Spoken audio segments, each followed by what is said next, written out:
episode 148 of the Craft House Magic podcast. My name's Ellie and I'm coming to you from Norwich in Norfolk in the UK, and today is the 14th of January. So welcome everybody.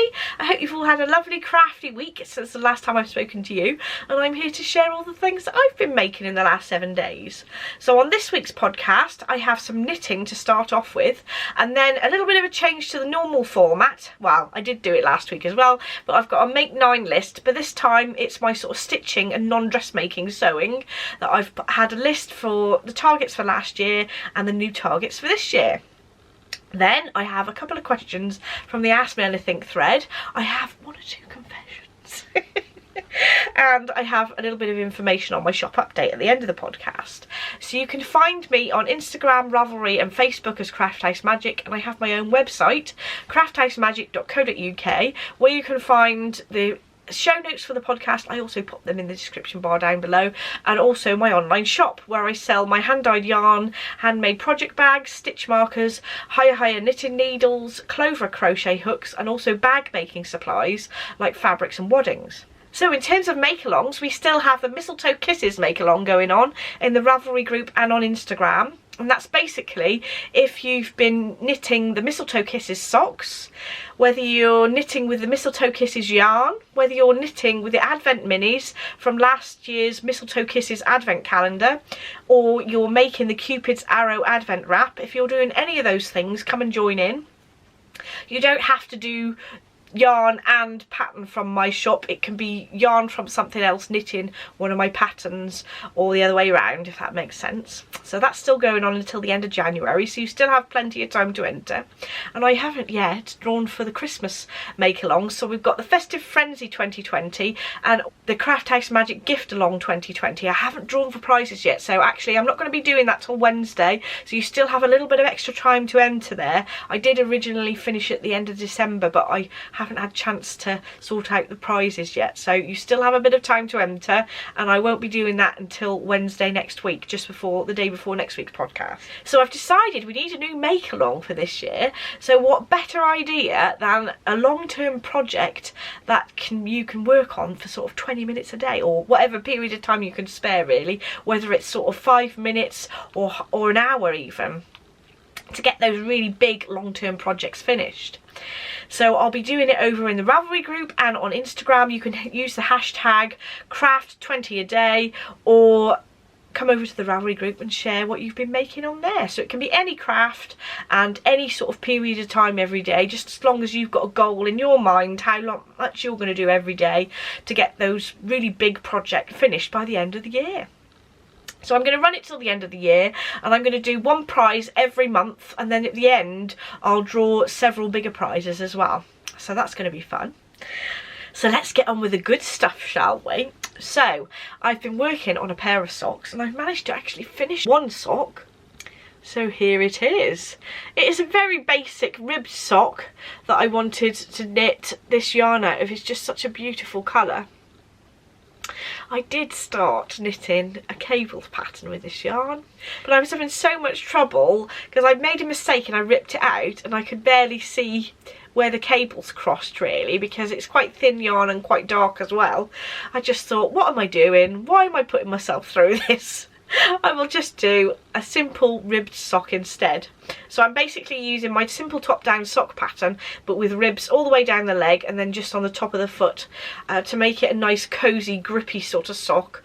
I think they hold up on the leg a bit better when they've got rib all the way down the leg, and Adam does say whenever I do knit him ribbed socks, he says that he prefers these, so I should make more for him really. So that one is finished. I started on the second one. You can barely see the sort of colour of it really.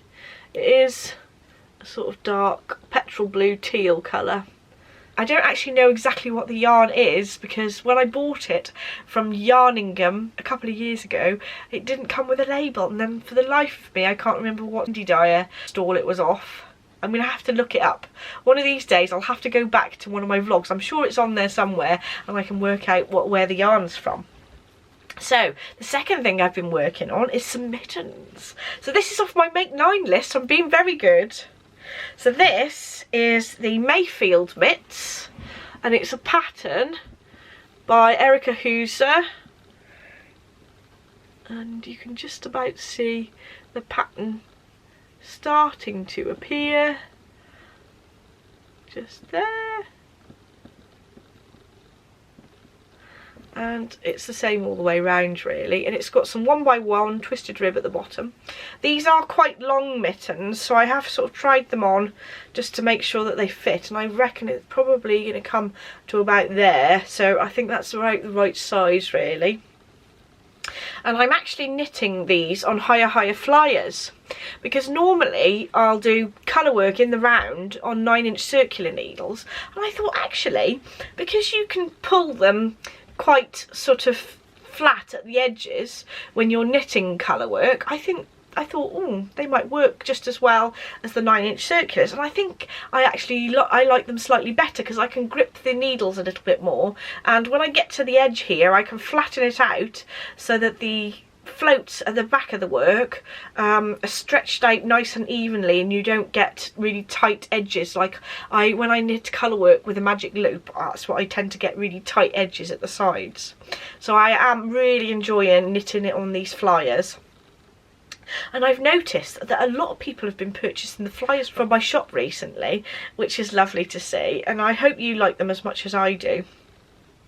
So I have just got in my shop the 8-inch length flyers because I think that they're easier to grip onto, and they range in size from, I think it's 2mm to sometimes 3.5, and I think the bamboo range go up even further, which is handy. I haven't tried the bamboo ones yet, but I really fancy having a go at those. So that's how I've got on with this mitten, and they're 2 yarns I've had in my stash a little while. I did buy these specifically for a colour work project, but I wasn't sure exactly what I was going to make, but these are the 2 colours I picked, and I'm going for a very sort of subtle look. I was looking on the Ravelry page for the Mayfield Mitts, and there are a few versions where they use quite subtle changes rather than like sort of black and white where it's very obvious, and I really liked the more subtle look, so I'm gonna enjoy knitting these, I think. So this yarn is Finullgarn. This is from Edinburgh Yarn Festival a couple of years ago, and I really enjoy knitting with it. It's got quite a nice twist to it. It's relatively plump. It is a more toothy yarn, and it's good for colour work in that way because it sort of grips onto each other once you've actually knitted it up, and when it's blocked and everything it'll look much neater. I had a couple of people actually asking me if I'd show the inside of my colour work. I shall show you on this mitt. I'll turn it inside out so you can see it a little bit better. So there we are, that's the floats at the back of the work. A few people had commented on the videos, I think, that they hadn't done colour work before, and they wondered how these little floats of yarn didn't catch on your hand when you put your hand inside. But you always make sure that you only leave sort of 5 stitches between each of the floats so that they don't catch onto anything. Say you've got a gap bigger than 5 stitches, you can just carry it at the back of a stitch. If you don't know what I mean, there's a video that I did on very basics of colour work, which I'll pop a link to at the top of the screen here, also in the description bar down below. So I've made a good start on my make line already with the knitting. I have another thing to show you. This is actually a finished object, and Adam's mum knitted this for me. She has been so busy. She's been really enjoying doing some knitting, and is always saying, can I have some knitting to do? Keeps her occupied because we're in another lockdown here in the UK. So it's given her something to do, and also giving me something extra to show you on the podcast, which is absolutely lovely. So thank you ever so much, Liz. So this pattern I'm going to show you is knitted by Liz, and it's the Herbivore shawl by Stephen West. And it is absolutely gorgeous. I love this. I blocked it yesterday ready to show you, and this shape of shawl is just brilliant. I will put it on over my cardigan to show you. This is a genius design. So it's designed to sort of go over the shoulders, and you've got a point hanging there and a point hanging there and a point at the back there, which I think looks really lovely. And then if I turn around, you can sort of, if you want to, you can put like a shawl pin at the front, and then it wears a bit like a poncho, which I think is brilliant. So if I pop one of my shawl pins in, I'm definitely going to have to knit this pattern myself, I think. So this is one of the shawl pins that I've got in my shop that HiyaHiya do. And look at that, it's just like a poncho really. Love it. Love the way this looks. Not so much under with this cardigan underneath, but you get the gist. You could so wear this if you had it with a nice summery dress underneath as well. I think that would look lovely. So this pattern is by Stephen West, and I think it's out of his Shawls 3 book. The newest one of his shawl books. But you can buy the pattern separately on Ravelry. And this yarn is a yarn I've had in my stash for absolutely ages.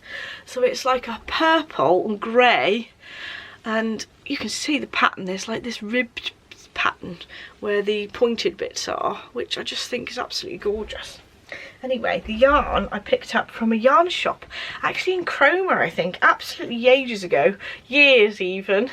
And this was what it said on the label. It says special merino lace, and it's obviously not lace weight, because if I look at the back of the label, it says 410 metres to 100 grams. So that's what I'd expect for a 4-ply yarn or a fingering weight yarn. And I had 200 gram skeins of this, and I thought that actually this would go with this pattern really well, because that's how much yarn you needed. And she literally had that much left. I think the instructions basically tell you to keep knitting until you've got so many meters left that you can't, you'll be able to cast off with that amount of yarn. So it's brilliant to use up. So this is 2 whole skeins minus that much. But isn't it beautiful? Absolutely love it. So you've got garter stitch either side of these ribbed sections, and it's just such a beautiful shape. I haven't actually put it on in the normal way I wear shawls, so let's see what that looks like. Oh, it does look good in this way as well. Oh, I'm really pleased about that. So it's a little bit more casual worn like this, but I still think it looks really nice. Really pleased about that. Ooh. I think I'll leave it on. It's a bit chilly today, so I'm definitely going to be making one of those myself, I think, and it looks like a really fun knit. Liz said you do have quite a lot of stitches by the time you've finished the sort of longer edges, but I don't think it's anywhere near as many stitches that I had on the Slipstravaganza. I think it was more like 400 or 500 stitches on this one, whereas the Slipstravaganza was 950, I think, which is absolute madness. But still fun. Love it. So now I'm going to go through my Make 9 list for sewing targets that I had last year and the things that I've actually completed. So first thing on the list is sewing machine covers, and I haven't done those. Whoops. I will talk about that in a minute because they're on my new list as well.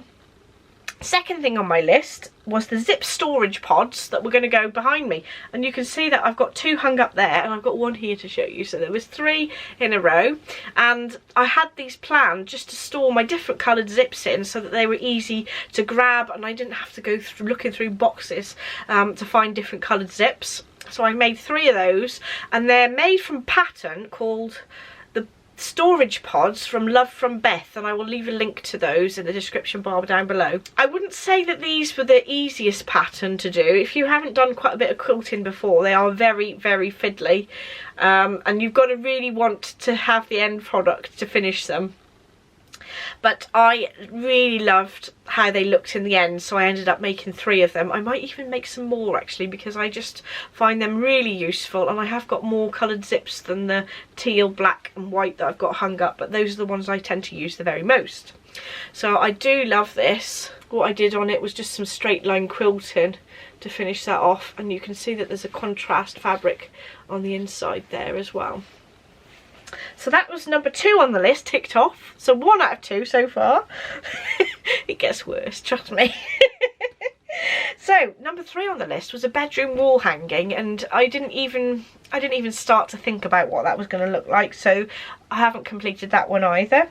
The 4th thing on the list was living room cushions. Now I did weave the fabric for them, but I haven't actually got to putting them together yet. So I did some clasped weft weaving and I made a piece of material ready to make the cushions out of, but I didn't actually get to putting them together. I was a little bit unsure of whether I was going to use this on the front and the back of the cushion, or whether I was going to use another piece of material, or whether I was going to weave another piece of material. So that's what sort of slowed me down a bit. That's my excuse, but that's like a half tick for that one. Right, number 5, coffee table nut runner. Didn't even start that one. You've got to have these lists though, if there's something you want to make, and I can go back to later and make a new list with these things on if I haven't ticked them off. I was going to make a coat for Luna Le Pin, which I haven't started yet, but that's still going to be on my list again for this year. I made some reusable kitchen wipes, which is number 7, and I was really pleased with those. Only that I think it was an 8-inch piece. I cut 8-inch pieces of muslin and then just overlocked around the edge, and then I used them in the kitchen to mop round and then wash them time and time again, instead of using disposable kitchen towels, which I think is really good. I don't like having to throw anything away at all. The only thing I will say that I would change in the future is actually I'd probably cut a 12-inch square, because I hadn't pre-washed the muslin before I cut them out and they did shrink quite a bit. So for next time I'll either cut 12-inch squares or pre-wash the fabric before I do another batch, but I do find them really useful in the kitchen.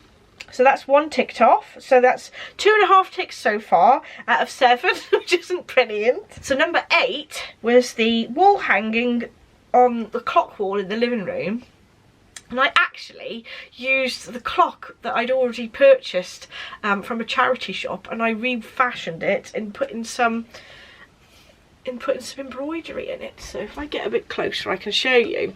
So this is a Vingert embroidery pattern that I completed, but I then put it inside this clock that was actually a sort of second-hand clock. And then I've painted the frame to sort of go with the blues in the picture that I'd stitched. And I did actually change the colours in this picture so that it would go with my lounge a little bit better. But I really enjoyed stitching on this, so much fun. The Vingert style of stitching quite often uses sort of 6 strands of the embroidery floss, which makes it really quick but really textured at the same time. So I was really pleased that I'd actually completed that one. That would have been something that I really wanted to do for a year or so, I think. And then this pattern came up on the Vingert Etsy channel. She's now got her own website as well.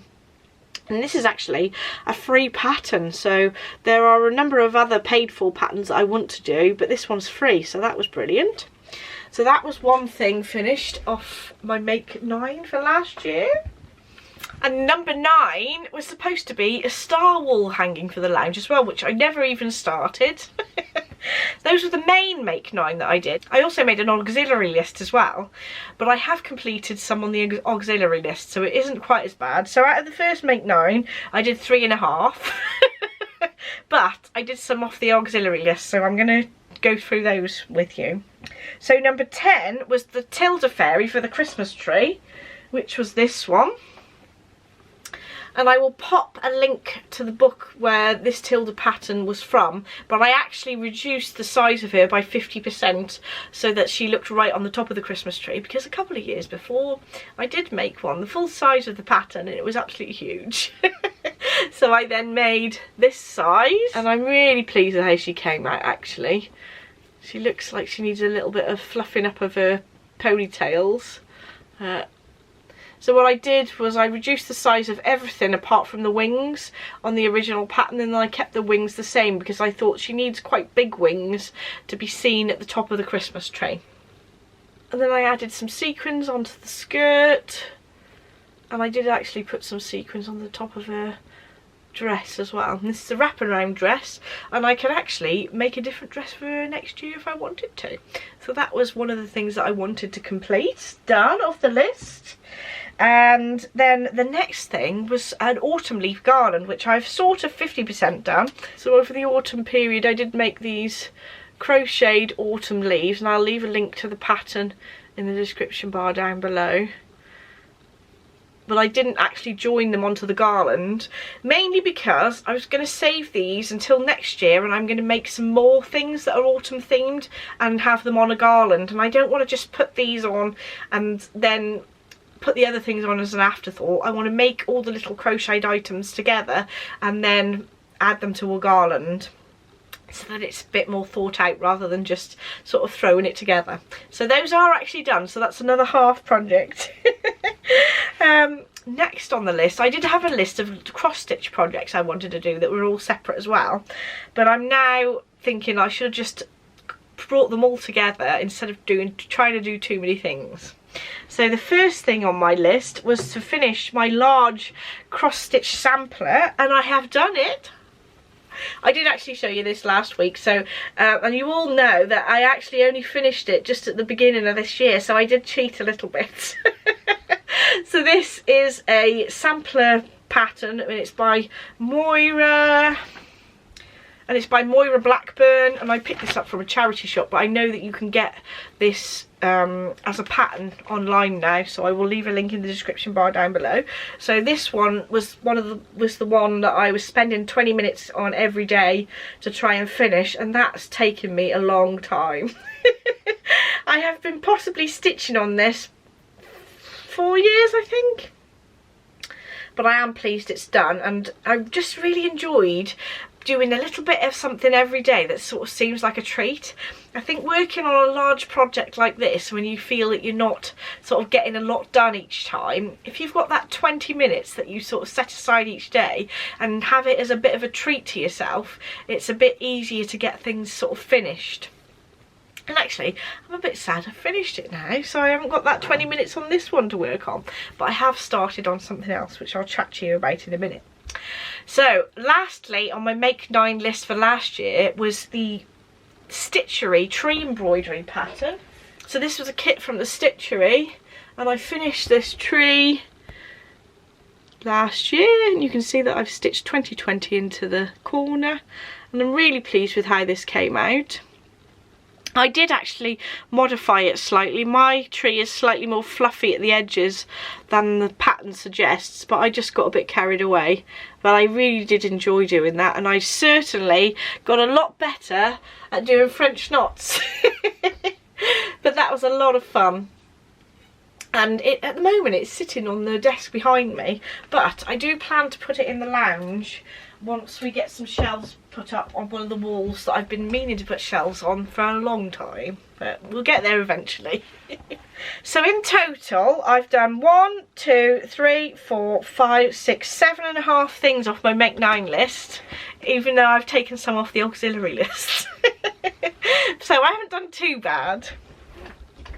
So like I said, I did have a separate list for cross stitch last year and other bits and bobs of stitching, so I am going to only have a Make 9 for all the things sort of stitching and sewing that aren't dressmaking based, basically. So I'm going to go through my new Make 9 list for this year. So a number of things I've just kept from last year, like the sewing machine covers. I am going to do those this year.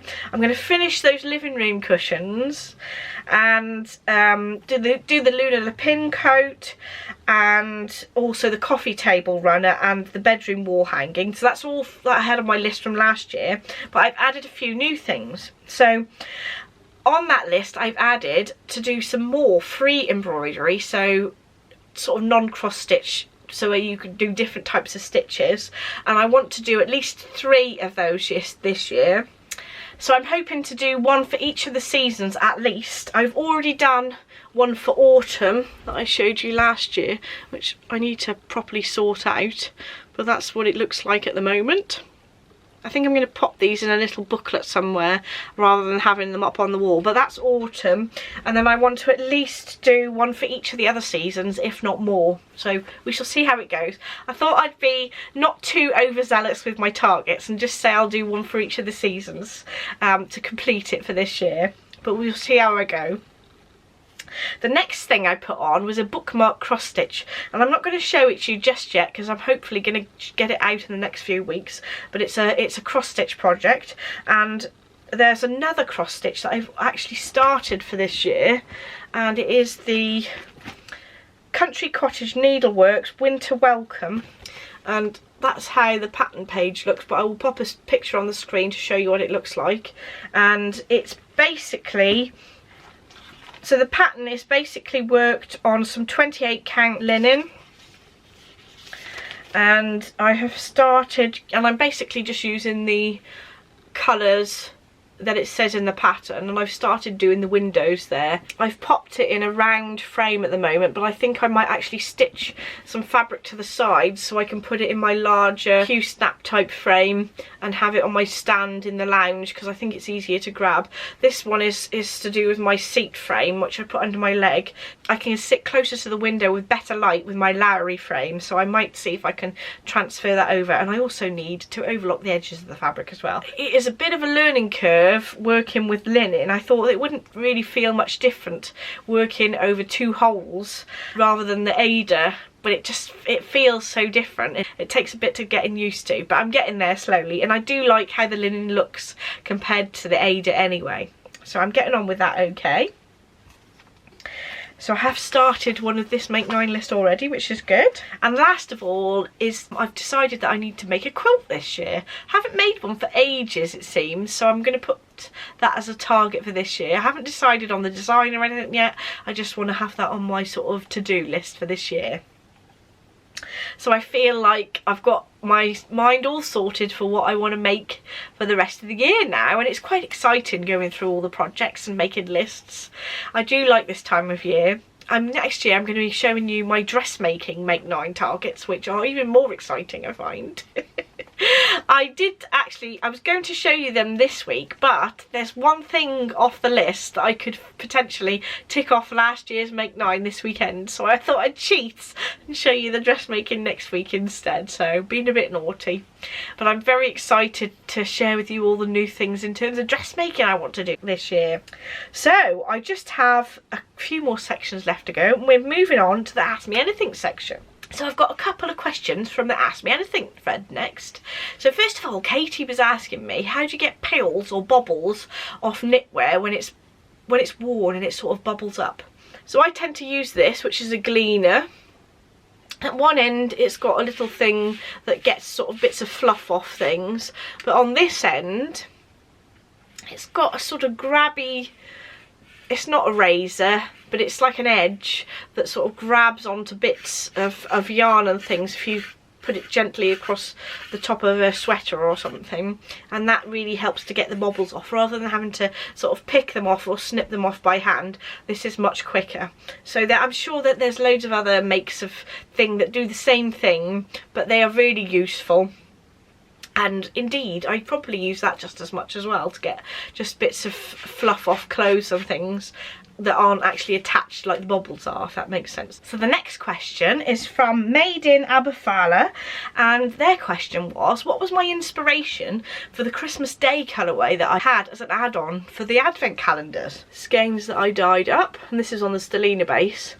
So in this grey background there are little splashes of colour, and these coordinate with all the colours that were in the advent. So you've got little bits of yellow, little bits of pink and purple, there's some blue in there and some green and turquoise as well. So they're all little splashes of colour, and it's on a pale grey base with some slightly darker bits of grey as well. And I thought that actually if you wanted to incorporate this with the rest of your advent calendar, you could, because all the colours will coordinate together. So that was my idea behind the colourway for Christmas Day. So now I have some confessions. I do have some more fabric, which I'm going to show some of it next week because I think it'll fit in with the theme of next week's podcast better. But I wanted to show you some of them now because I just have ridiculous amounts next week.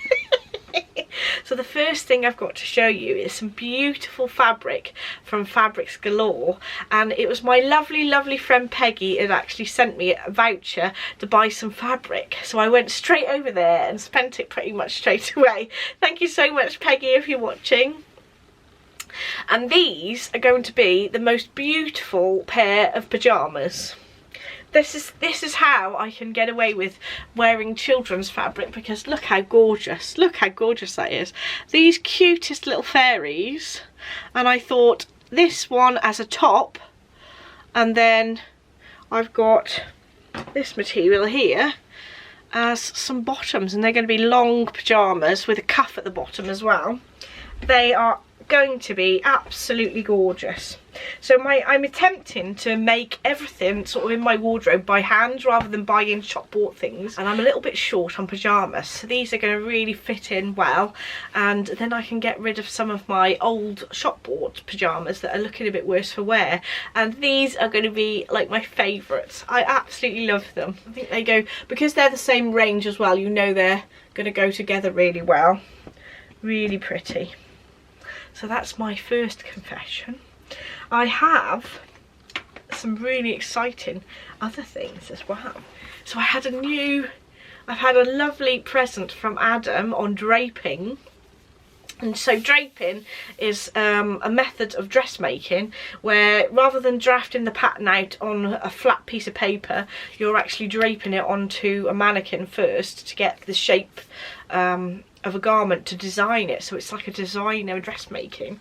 This was recommended to me by the lady who does the Fold Line podcast, and she's done quite a lot of dressmaking and draping. She said that this has got all the details of the draping than when she'd gone on a course to do with draping, so I thought that that would be an ideal place to start. There's some really lovely garments on there. It goes through how to do, so for example there's description of how to drape a bias draped camisole, and there's ball gowns and all sorts in here, so that'll be an interesting read. Even if I don't actually do all of the things, it'll be something to help me understand dressmaking a little bit more, I think. So that's that one. I'll pop a link in the description bar down below if you want to get hold of one, but it is quite an expensive purchase. Adam bought it for me as a present, so that was lovely of him. And also to do with dressmaking, ta-da! I've got a clapper! Adam's mum and dad bought me this, and they were like, what on earth is that for? Basically, it's mainly for when you iron something and then you release the iron. Actually, when it's cooling down, that is the time where it takes the shape of whatever position it's been left in as it's cooled down, rather than as it's just directly on the heat. So if you then, after you've placed the iron on it, you put this on it afterwards, and then it cools down and it makes it nice and flat. So this can make seams really nice and flat when you're dressmaking, and this is especially important for some really bouncy fabrics. I had great difficulty with my black satin dress that I sewed last year because I didn't have a clapper, but now I've got one. And this is apparently it's a handmade one, which is even better. And isn't it cool? It just looks cool as well. So last of all, I've just got my shop update information. So I've not got anything new in the shop this week, but I have put up the dates for when all the yarn clubs are coming out. So if you go on the menu on the website, on the left hand side, if you look up yarn clubs, and that will give you all the dates for when the yarn clubs are coming out, and also for when they'll be dispatched as well. So I'm aiming to dispatch the yarn clubs for the 15th of each of the months. I think that's it really. Thank you so much for watching. Don't forget to like and subscribe if you'd like to see more, and I shall see you in the next episode. Bye!